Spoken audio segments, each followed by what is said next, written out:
पुनः स्वागत छ यहाँहरूलाई हाम्रो गजल आवाज कार्यक्रममा।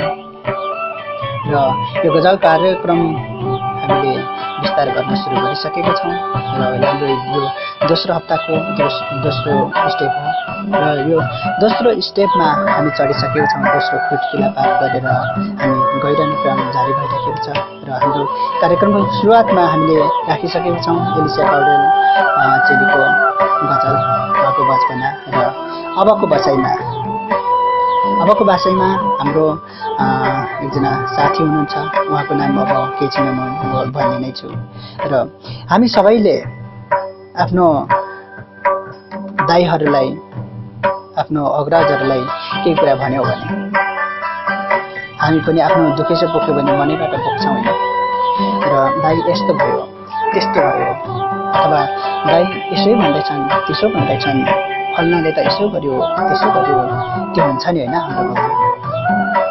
वास्तवमा यही कुरा गर्नको लागि अब अहिले आउँदै हुनुहुन्छ हाम्रो दिपेन्द्र कुमार न्यौपाने, खैरीगढी साग दैलेखबाट, हाल गुजरात भारत भन्नुहुन्छ। र उहाँले आफ्नो दाजुलाई आफ्नो दुखेसो पोख्दै हुनुहुन्छ र उहाँको दुखेसो गजल मार्फत यसरी उहाँले पोख्नु भएको छ।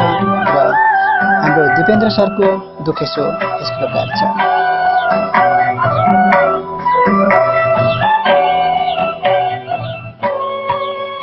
आज मलाई सात समुद्र तार्यो भन्छन् दाजै, आज मलाई सात समुद्र तार्यो भन्छन् दाजै, परिस्थितिले मरुभूमिमा झार्यो भन्छन् दाजै, आज मलाई सात समुद्र तार्यो भन्छन् दाजै।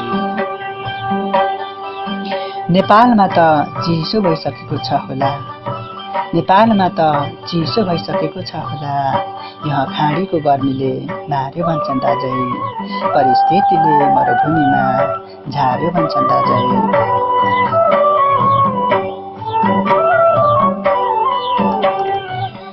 हाँसे खेलेको प्यारो जन्मभूमिलाई भुलेर, हाँसे खेलेको प्यारो जन्मभूमिलाई भुलेर, कर्मभूमितिर माया सार्यो भन्छन् दाजै, परिस्थितिले मरुभूमिमा झार्यो भन्छन् दाजै। यत्तिकै पसिना आफ्नै ठाउँमा बगाउँछु अब, यत्तिकै पसिना आफ्नै ठाउँमा बगाउँछु अब, खाडीमा पसिनाले शरीर चार्यो भन्छन् दाजै, परिस्थितिले मरुभूमिमा झार्यो भन्छन् दाजै।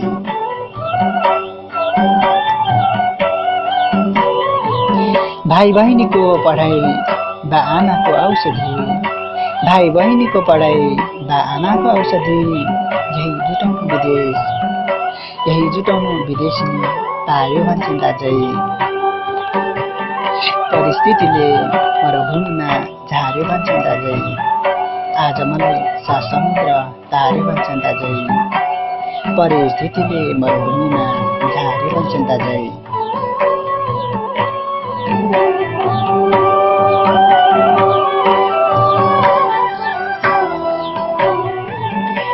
दिपेन्द्र कुमार न्यौपाने, खैरीगढी साग दैलेख भन्नुहुन्छ, हाल गुजरात भारतमा रहनुहुन्छ उहाँ। र उहाँले हाम्रो साहित्यिक बसाइको गजल आवाज मार्फत गजल आवाज प्रोग्रामको लागि भनेर उहाँले त्यति टाढोबाट पनि सम्झेर हामीलाई गजल सम्प्रेषण गर्नुभएको छ र हाम्रो इनबक्समा उहाँले हुर्क्याउनु भएको छ र यो हुर्किएको क्रमहरू हामीले रिसिभ गर्दै जाने क्रममा उहाँको प्राप्त गर्न सफल भएको छौँ। दिपेन्द्र कुमार न्यौपाने सर, हजुरले फेरि पनि हाम्रो गजल आवाजलाई माया नमार्नुहोला। हजुरहरूको हरेक गजलहरूमा हामीले माया पाइरहेका छौँ, यो मायाहरू अडुट रहिरहोस् भन्न चाहन्छु।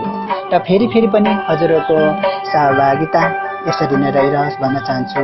दिपेन्द्रजी, हजुरलाई गजल आवाजको मार्फत धेरै धेरै धन्यवाद।